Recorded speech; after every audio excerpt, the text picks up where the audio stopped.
Ya, salam jumpa dari saya di pelajaran Administrasi Infrastruktur Jaringan. Perkenalkan, nama saya Muhammad Nugraha. Kita akan membahas tentang KD 3.8 Network Address Translation atau disingkat dengan NAT. Network Address Translation atau lebih sering dikenal dengan NAT adalah salah satu penerapan firewall dalam sebuah jaringan, khususnya tentang pendistribusian sebuah koneksi internet pada jaringan lokal.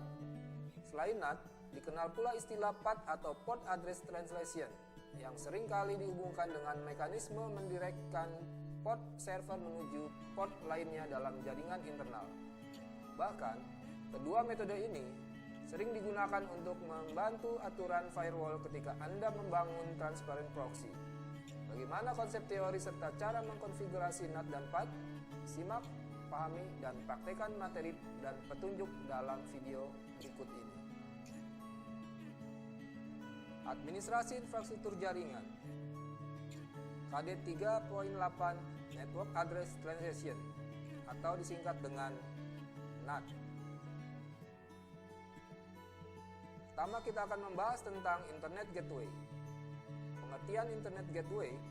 Gateway adalah sebuah hardware jaringan komputer yang mempunyai peran penting, terutama dalam situasi yang mana ada dua atau lebih jaringan komputer dengan arsitektur yang berbeda akan dihubungkan menjadi satu jaringan yang utuh. Kata gateway, jika artikan secara harfiah, merupakan suatu pintu gerbang, sama seperti arti harfiah dari gateway pada jaringan komputer.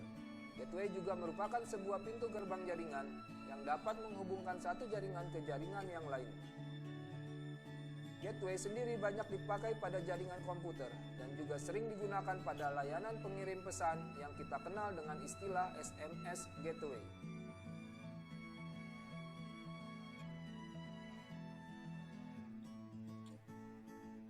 Fungsi Internet Gateway.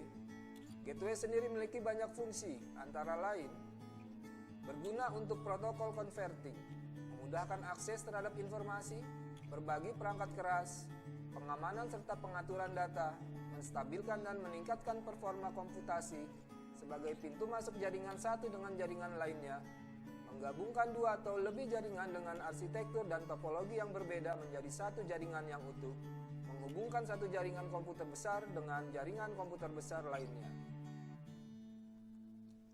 Sekarang kita akan bahas satu persatu. Yang pertama, berguna untuk protokol converting. Karena gateway adalah alat penghubung antara dua komputer dengan protokol, maka kedua komputer yang terhubung sudah menjadi fungsi gateway. Fungsinya untuk menyesuaikan protokol sampai bisa saling terkait dan terhubung satu dengan yang lainnya. Yang berikutnya adalah memudahkan akses terhadap informasi. Gateway juga berfungsi memudahkan pengguna mendapatkan akses terhadap informasi atau data, sebab kedua komputer sudah saling terkoneksi dan siap untuk saling bertukar data atau informasi. Tanpa adanya gateway, persalinan data antara dua komputer yang berbeda protokol tidak akan dapat terjadi.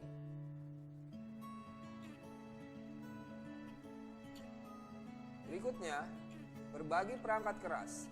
Berbagi hardware, dalam hal ini misalnya untuk printer server, contohnya dalam sebuah jaringan instansi atau lainnya, ada satu buah printer yang ingin digunakan secara bersamaan, maka Anda bisa memakai sistem gateway.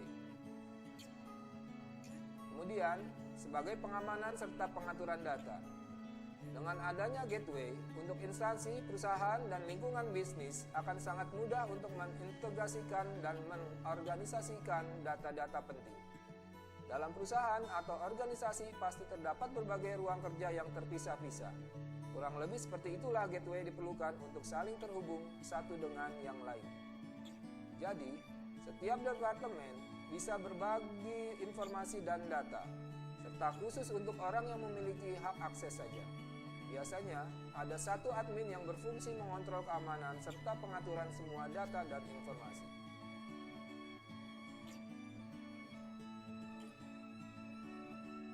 Berikutnya, menstabilkan dan meningkatkan performa komputasi.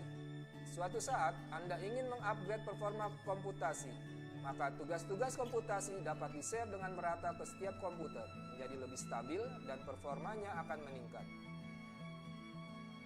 Kemudian sebagai pintu masuk jaringan satu dengan jaringan lainnya. Sesuai dengan namanya, yaitu pintu gerbang, gateway adalah hardware jaringan komputer yang berfungsi sebagai pintu masuk antara satu jaringan dengan jaringan lainnya. Dengan adanya gateway, maka suatu jaringan yang lebih besar dapat terbentuk menjadi satu kesatuan yang utuh. Kemudian menggabungkan dua atau lebih jaringan dengan arsitektur dan topologi yang berbeda menjadi satu jaringan yang utuh. Terkadang, tidak semua jaringan memiliki arsitektur, topologi, dan juga pola yang sama. Ketika Anda akan menghubungkan jaringan tersebut menjadi satu, maka tentu saja akan mengalami sedikit kesulitan. Karena arsitektur yang berbeda pasti akan mengalami masalah kompatibilitas. Karena itulah digunakan gateway.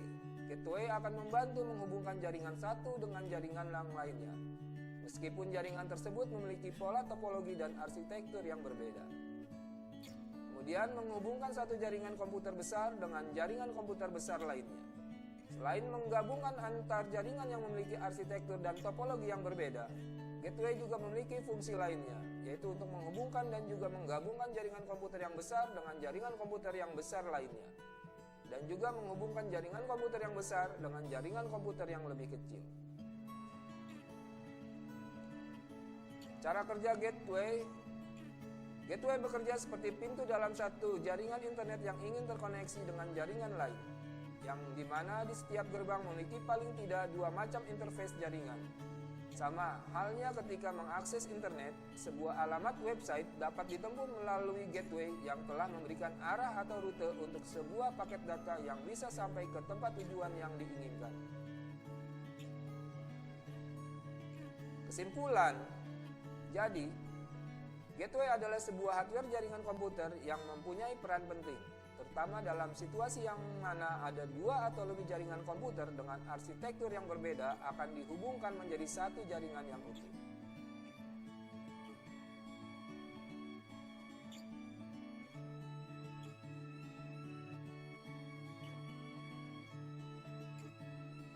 Yang kedua, kita akan membahas Network Address Translation atau NAT. Internet merupakan sebuah jaringan yang menghubungkan seluruh pengguna komputer di seluruh dunia. Untuk menghubungkan setiap komputer tersebut, digunakan sebuah pengenal komputer yang disebut dengan IP address. Satu IP address hanya dapat digunakan oleh satu komputer. Dalam satu jaringan tidak diperbolehkan adanya IP address yang sama. Sedangkan jumlah IP address yang tersedia tidak sebanding dengan jumlah pengguna yang akan terhubung dengan jaringan internet. Untuk mengatasi semua itu, disiasatilah dengan diciptakannya protokol bernama NAT atau Network Address Translation. Apa itu NAT dan apa fungsinya? Sekarang kita bahas tentang pengertian NAT. NAT adalah sebuah metode untuk menghubungkan lebih dari satu komputer ke jaringan internet menggunakan satu IP publik. Dengan demikian, ketersediaan IP address untuk pengguna komputer dapat diatasi. Dengan NAT, satu IP publik tersebut mewakili IP address komputer dalam jaringan tersebut. Sesuai dengan namanya, Network Address Translation menerjemahkan atau mengubah IP address pada jaringan privat menjadi IP publik untuk terhubung dengan jaringan internet. NAT biasanya dipasang pada router untuk menggabungkan dua jaringan berbeda menjadi satu, kemudian menerjemahkan IP address dari jaringan itu ke IP publik yang memiliki hak legal untuk mengakses jaringan internet. Fungsi dari NAT yaitu menerjemahkan IP address komputer menjadi IP publik yang memiliki hak akses ke jaringan internet. Kemudian menghemat IP legal yang dibutuhkan oleh Internet Service Provider atau disingkat dengan ISP. Kemudian menghindari pengulangan pengalamatan ketika jaringan berubah. Kemudian mengurangi duplikat IP address dan meningkatkan fleksibilitas jaringan. Dan berikut jenis-jenis NAT atau Network Address Translation. Yang pertama adalah NAT statis. NAT statis adalah yang menggunakan tabel routing tetap. Alokasi yang diberikan ditetapkan sesuai dengan alamat asal ke alamat tujuan.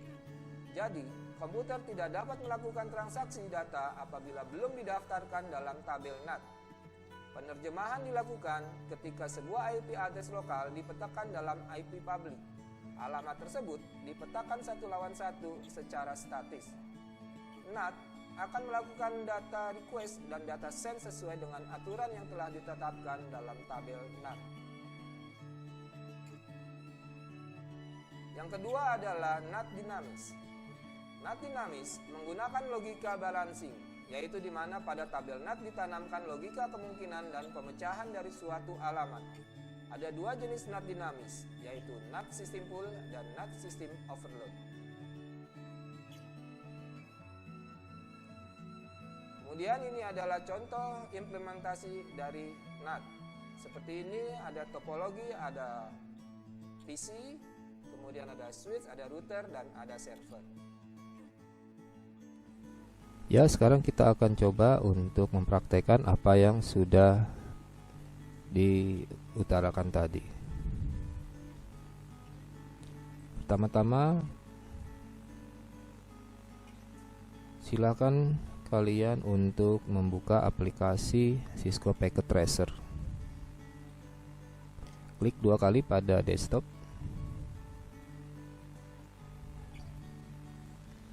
Kemudian jika sudah muncul Cisco Packet Tracer-nya, kemudian kalian coba untuk membuat seperti yang ada pada topologi di gambar tersebut.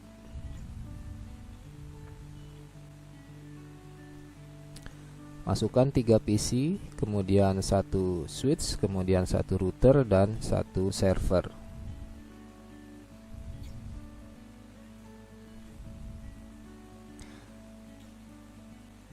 Untuk PC, kalian bisa mendapatkannya di bagian End Device. Klik, kemudian kalian klik PC-nya, kemudian kalian tinggal memasukkan sebanyak 3 buah PC. Kemudian untuk switch bisa didapat pada bagian switch. Kalian tinggal memilih switch empty. Kemudian untuk router, kalian tinggal pilih untuk router, kemudian kalian masukkan router. Untuk server, kalian bisa mengambilnya dari end device, kemudian kalian pilih server.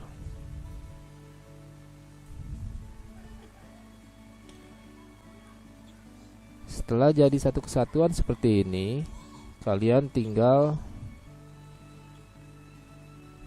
mengkabelkan dari satu device ke device yang lainnya dengan mengklik connection. Kalian bisa menggunakan yang auto connect, atau kalian bisa menggunakan kabel strike dan kabel cross, tergantung dari device yang digunakan.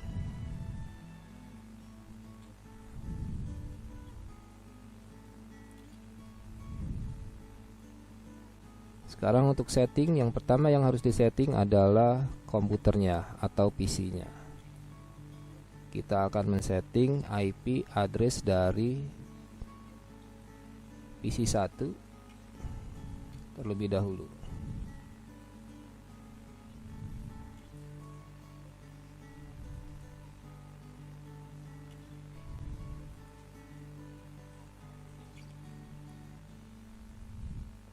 Klik 2 kali, kemudian setelah muncul menu desktopnya, klik IP configuration. Isi IP address dengan statik dengan ketentuan yang ada pada video ini. Untuk IP address kita pilih kelas C 192.168.561. Untuk subnet 255.255.255. Kemudian untuk default gateway-nya 192.168.5620 dan DNS servernya 172.160.1. 126.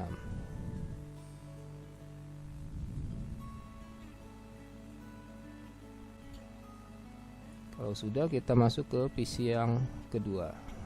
Sama prosesnya.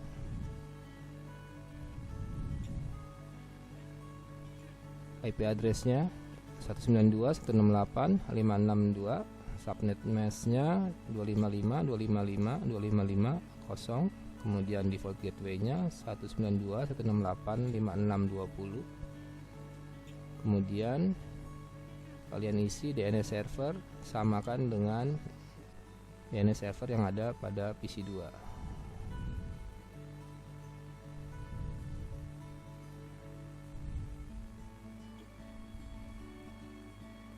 Kemudian untuk PC 3,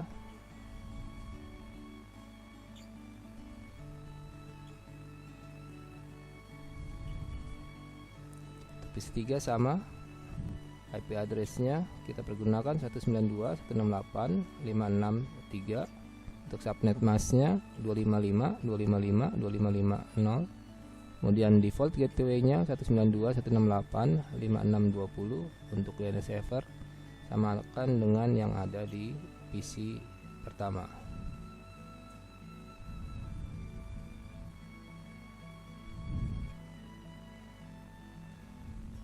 Satu 172.16.0.126.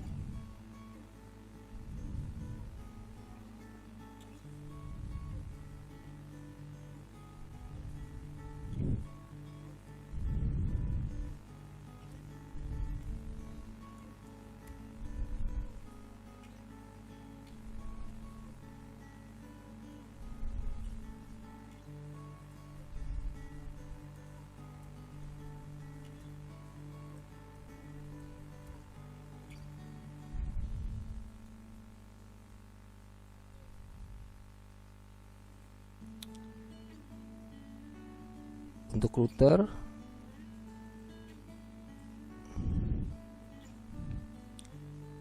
kita setting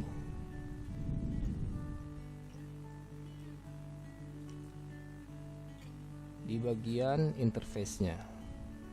Yang pertama untuk fast Ethernet 00, kita checklist port statusnya on kan. Kemudian kita berikan IP address-nya 172.16.0.125. Untuk subnet mask 255.255.000. Kemudian untuk interface yang kedua adalah fast Ethernet 10. Kita isi 192.168.5620. Untuk subnet mask-nya 255.255.255.0.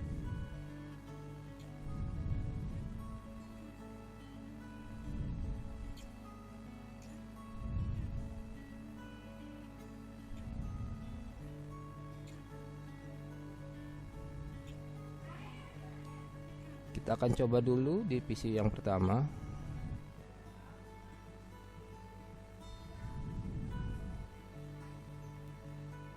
Klik command prompt-nya. Kita tes ping 172.16.0.125.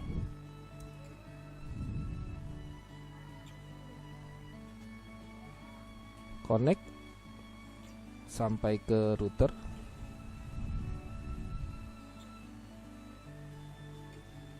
Kita coba PC yang kedua.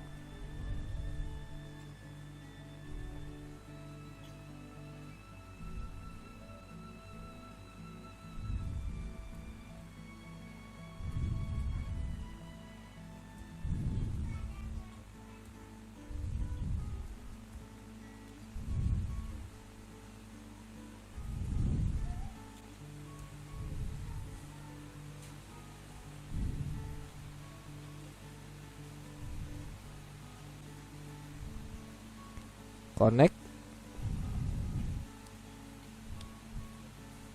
Kita coba PC yang ketiga.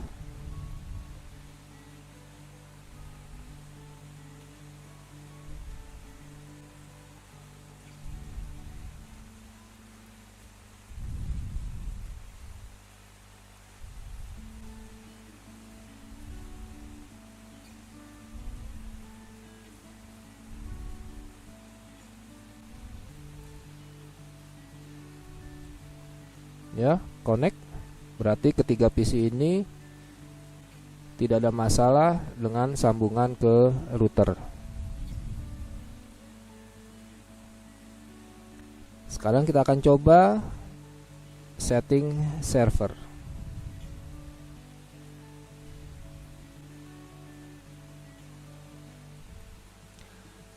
Untuk setting server, global settingnya kurang lebih seperti ini.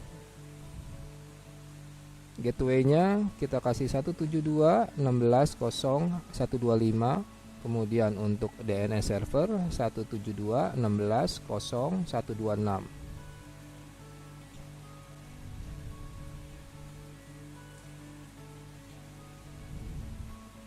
Untuk fast Ethernet kosongnya, port statusnya kita on kan. Kemudian kita isi IP configuration-nya dengan static 172.16.0.126. Untuk subnet mask-nya 255.255.0.0.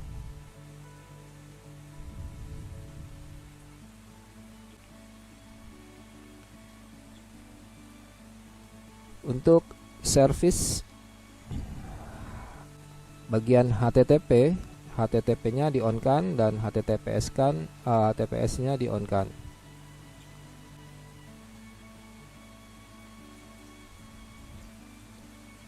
Untuk DHCP dibiarkan saja. DHCP versi 6 biarkan saja.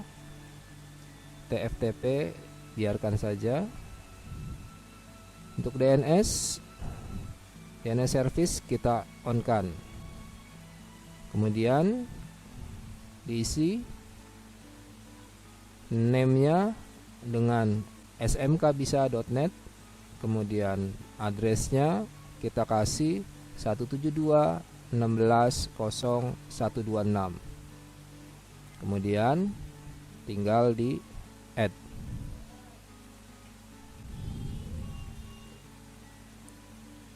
Syslog kita biarkan dulu. AAA kita biarkan. NTP kita on kan tapi tidak kita setting. Untuk email kita tidak setting terlebih dahulu. Untuk FTP servisnya di on kan, dan yang lainnya kita tetap biarkan terlebih dahulu.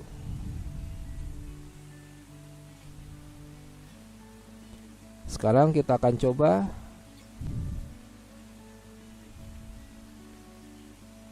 di PC nomor 1 apakah connect ke server.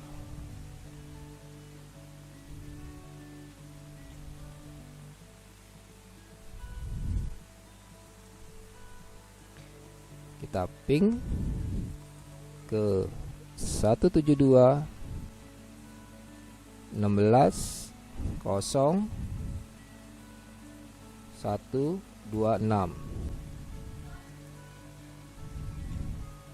Connect.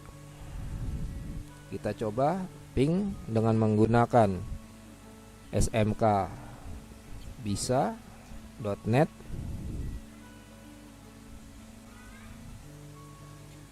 Ternyata berhasil.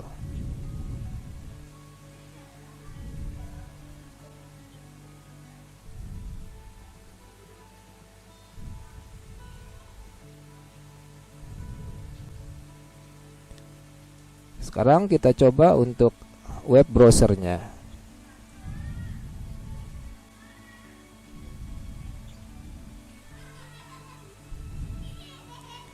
Kita coba ketik 172.16.0.126. Ternyata muncul halaman depan dari web.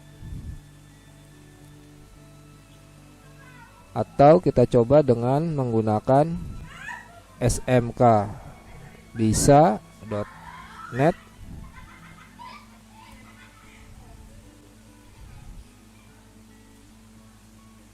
Maka tampilannya akan sama dengan sebelumnya.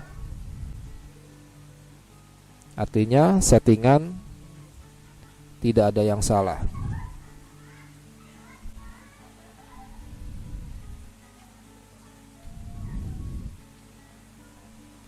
Lakukan hal ini kepada PC 2 dan PC 3. Jika tidak menemui masalah, berarti keseluruhan settingan yang kalian lakukan itu dianggap benar. Untuk tugas kalian selanjutnya adalah setting di server, kemudian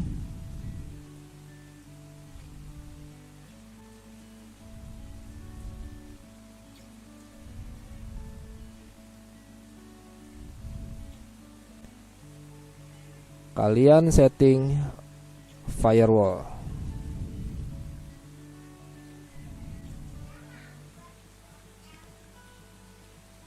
Isi firewall dengan mendeny IP dari PC 2. Jadi silahkan kalian masukkan semua IP PC yang ada, PC 1, PC 2, dan PC 3. Akan tetapi PC 1 mendapatkan hak akses atau allow, PC 2 tidak mendapatkan hak akses atau deny, dan PC 3 dapat mengakses atau allow. Sehingga nantinya PC 2 tidak dapat mengakses 172.168.126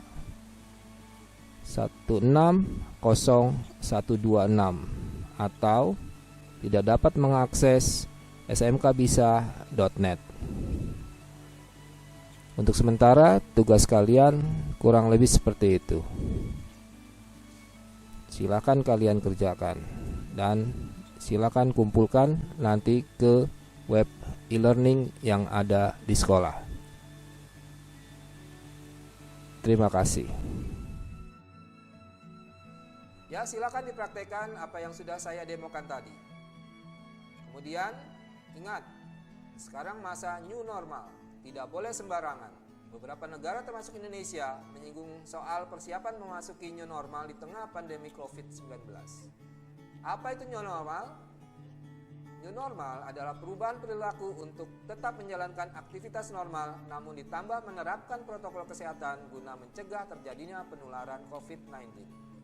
Prinsip utamanya adalah dapat menyesuaikan dengan pola hidup. Sampai kapan new normal berlangsung?